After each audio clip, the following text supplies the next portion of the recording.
Bab 944, Bawa Bunda Pulang. Bab 945. Pagi menyapa dengan suasana yang tidak biasa. Cahaya matahari yang masuk melalui celah jendela ruang makan terasa hambar. Tidak ada aroma nasi goreng yang gurih atau wangi kopi yang biasanya sudah memenuhi ruangan sejak fajar. Vio keluar dari kamar dengan mata yang masih bengkak.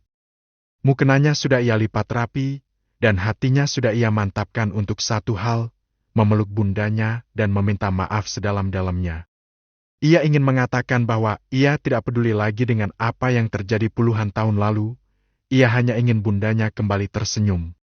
Namun, saat ia sampai di dapur, langkahnya terhenti. Bukan sosok Riana yang ia temukan sedang berkutat di depan kompor, melainkan ayahnya yang sedang kikuk membalik telur di atas taflan.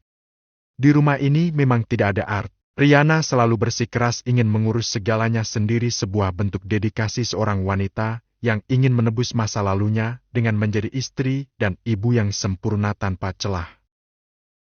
"Ayah?" panggil Vio lirih. Galih menoleh, lalu tersenyum tipis yang dipaksakan. "Selamat pagi, Nak. Bunda di mana? Aku habis lihat ke kamar gak ada." Belum sempat Galih menjawab, derap langkah kaki terdengar dari tangga. Adrian dan Amar turun bersamaan. Wajah mereka sama-sama kusam, sisa dari badai emosi semalam yang belum benar-benar reda. Mereka juga tertegun melihat Galih yang memegang sodet. "Loh, ayah yang masak?" tanya Amar sambil mengedarkan pandangan ke seluruh sudut dapur. "Bunda di mana?" "Bunda masih di kamar, ya?" timpal Adrian dengan nada yang lebih pelan. Ada rasa bersalah yang terselip di balik pertanyaannya. Galih mematikan kompor, lalu meletakkan piring-piring berisi sarapan sederhana ke atas meja. Ia menarik kursi, mengisyaratkan ketiga anaknya untuk duduk. "Duduk dulu, ayah mau bicara," kata Galih tenang. Ketiganya duduk dengan perasaan tidak enak.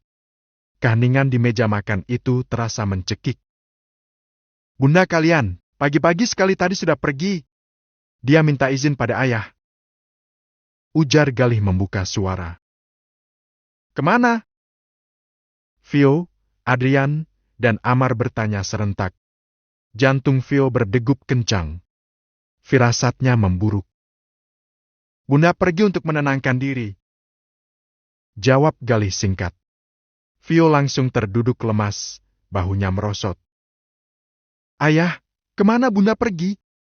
Aku mau nyusul dan minta maaf." Suara Vio mulai serak, air mata kembali menggenang di pelupuk matanya.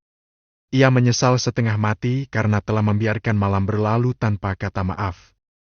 Galih menggeleng perlahan. "Ayah tidak bisa bilang.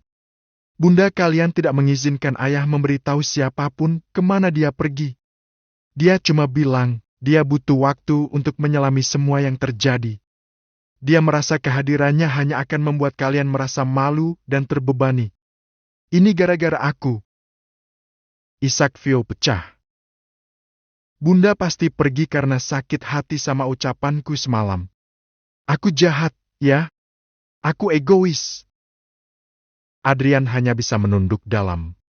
Ia teringat bagaimana tatapan tajamnya kemarin menghujam langsung ke ulu hati bundanya.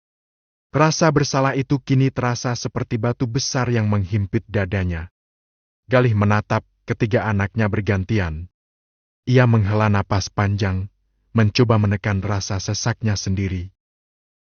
"Kalian tahu kenapa ayah begitu takut kalian kehilangan rasa hormat pada bunda?" tanya Galih retoris.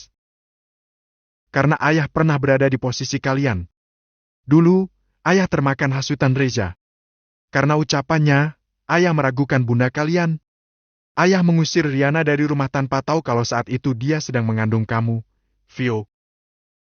Vio mendongak, matanya membelalak kaget. 5 tahun ayah kehilangan jejaknya. 5 tahun ayah hidup dalam penyesalan yang membakar jiwa karena membiarkan bunda kalian berjuang sendirian di jalanan hanya karena ego ayah yang setinggi langit. Lanjut Galih dengan suara bergetar. Ayah tidak mau kalian merasakan lubang hitam yang sama. Penyesalan itu tidak ada obatnya, Nak. Galih kemudian menoleh ke arah Adrian, menatap putra keduanya itu dengan sangat dalam. Dan untukmu, Adrian, ayah minta kamu pikir-pikir lagi kalau mau memulai hubungan dengan keluarga mereka. Ayah tidak bilang Orol anak yang buruk. Dia mungkin tidak tahu apa-apa. Tapi Reza, dia masih menyimpan dendam yang sangat dalam pada keluarga kita.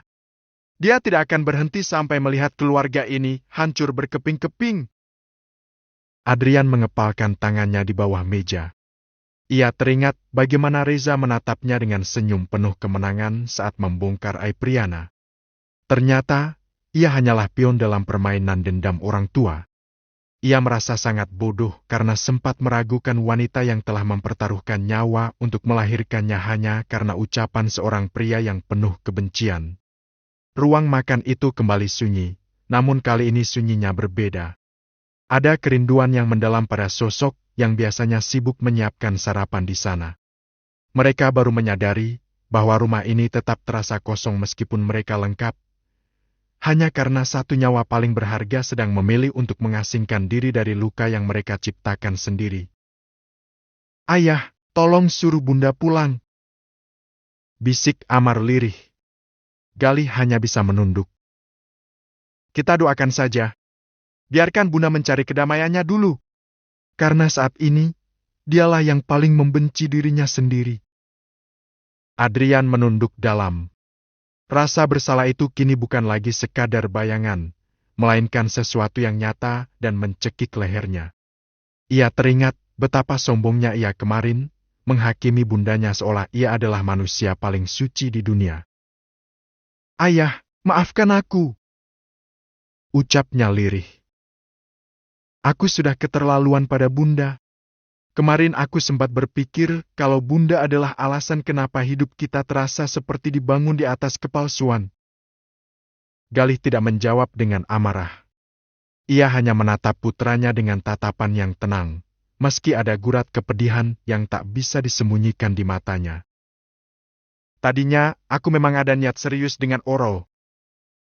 Lanjut Adrian lagi, kali ini ia mengangkat wajahnya, menatap ayahnya dengan sorot mata yang sudah mengambil keputusan bulat. Tapi setelah mendengar semua ini, setelah semua masalah ini, aku membatalkan niat itu.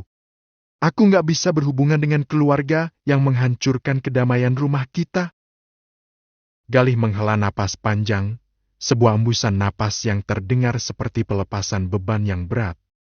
Ia menepuk bahu Adrian perlahan. Mungkin itu pilihan terbaik untuk saat ini, Nak. Ayah tidak melarangmu memilih siapapun, tapi pernikahan bukan hanya tentang dua orang. Ada dua keluarga yang akan bersatu. Dan jika pondasinya adalah dendam, ayah takut kamu yang akan hancur di tengahnya. Adrian terdiam sejenak, meresapi setiap kata ayahnya. Namun, ada satu hal yang masih mengganjal di benaknya. Sebuah pertanyaan yang menuntut jawaban agar ia bisa memahami akar dari segala kekacauan ini. Tapi sebelum itu, aku mau bertanya satu hal. Adrian menjeda, menatap ayahnya lekat-lekat. Kenapa Om Reza segitu dendamnya pada keluarga kita? Maksudku, kenapa dia yang terlihat paling murka dan ingin kita hancur? Galih menyandarkan punggungnya ke kursi. Matanya menerawang, seolah sedang memanggil kembali memori pahit yang sudah ia kubur dalam-dalam. Dulu, jauh sebelum ayah dan bundamu menikah, Reza pernah melamar bunda kalian. Dia sangat berambisi memiliki bundamu. Vio dan Amar kini ikut mendengarkan dengan saksama, mengabaikan sarapan mereka yang sudah mendingin. Tapi bundamu menolak. Lanjut Galih. Dan penolakan itu ternyata melukai harga diri Reza sedalam-dalamnya. Karena sakit hati, dia memfitnah bunda kalian dengan menyebarkan video palsu yang disunting sedemikian rupa untuk menghancurkan reputasi bundamu di mata ayah. Galih mengepalkan tangannya, rahangnya mengeras mengingat kebodohannya di masa lalu. Dan ayah adalah laki-laki paling bodoh saat itu. Ayah termakan fitnah itu tanpa mencari tahu kebenarannya lebih dulu.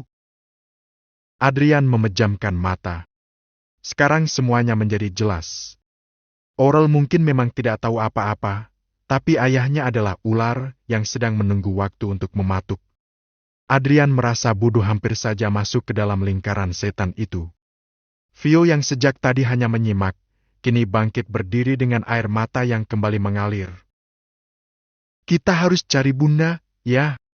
Sekarang, aku nggak peduli kemana. Kita harus bawa Bunda pulang.